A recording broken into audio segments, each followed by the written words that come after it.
This is the Lone Crater YouTube. We hope this video helps. You begin by opening the XREF palette with type XREF and pressing Enter so you can see every external file.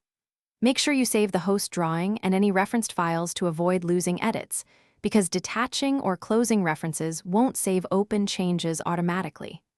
Once the palette shows the list, note each reference's status, attached versus overlay, and its path type. This determines how Autocad will locate files. Now you're ready to take the first actionable step to close or detach the reference safely. You select a reference in the XREF palette and decide whether to detach, unload, or close reference. Detaching removes the link, unloading keeps link but frees memory.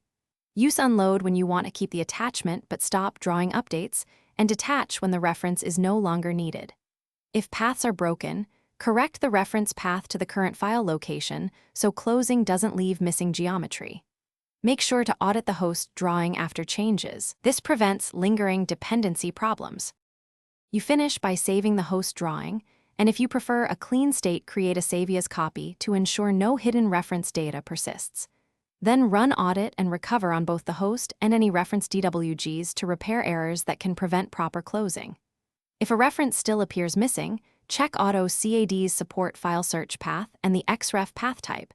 Setting a correct relative path usually fixes it.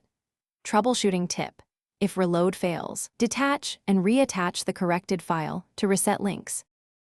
Thanks for watching. Consider subscribing if we helped you.